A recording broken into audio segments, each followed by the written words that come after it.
ዛሬ በአይነቱ ልዩ የሆነ የስጋ ላዛኛ ይዤላችሁ መጥቻለሁ።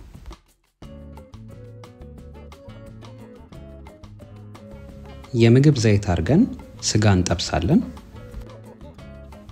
ስጋው ቀይ ስጋ ቢሆን ተመራጭ ነው።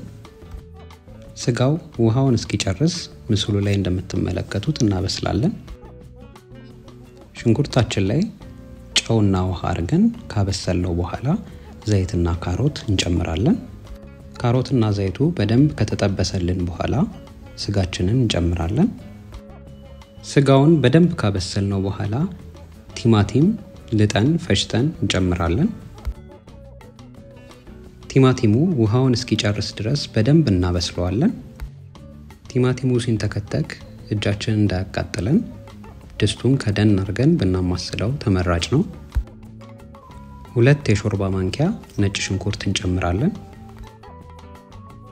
ጨው ጨምረን ቲማቲሙ ውሃውን እስኪጨርስ በደንብ እናማስለዋለን። አሁን ቅመም እንጨምራለን። ሮዝሜሪ፣ ቀረፋ፣ ቁንዶ በርበሬ፣ የነጭ ሽንኩርት ዱቄት ጨምረን በደንብ እናማስለዋለን። አሁን የቲማቲም ድልህ ጨምረን ለተወሰነ ደቂቃ እናዋህደዋለን። ቲማቲም ድልሁ የመቆምጠጥ ባህሪ ስላለው ስኳር አድርገን እናማስላለን። አሁን ስጓችን ዝግጁ ሆነ ማለት ነው። አሁን ክሬም እናዘጋጅ። የገበታ ቅቤ፣ የወይራ ዘይት፣ ነጭ ሽንኩርት እና ፍርኖ ዱቄት አድርገን እናማስለዋለን። ወተት እንጨምራለን። ወተት ከጨመረን በኋላ በዝቅተኛ ሙቀት ቶሎ ማማሰል ይኖርብናል። ቁንዶ በርበሬ፣ የነጭ ሽንኩርት ዱቄትና የዶሮ መረቅ እንጨምራለን። ፕሮቮሎኒ ቺዝ እንጨምራለን። ቺዝ ከጨመረን በኋላ ምስሉ ላይ እንደምትመለከቱት ሲወፍርልን ክሬማችን ዝግጁ ሆነ ማለት ነው። አሁን የላዛኛውን አደራደር እናያለን። እኔ እንግዶች ስላሉብኝ ለ10 ሰው የሚሆንና ለ1 ሰው የሚሆን አሳያችኋለሁ። ስንጀምር ስጎ መቀባት አትራው እንዳይዝ ይረዳዋል። የላዛኛ ቂጣ እንጨምራለን። ሙሉ ለሙሉ መሸፈን እንዳንረሳ። ስልስ እንቀባለን። ክሬም እንቀባለን። ፕሮቮሎኒ ቺዝ እናረጋለን።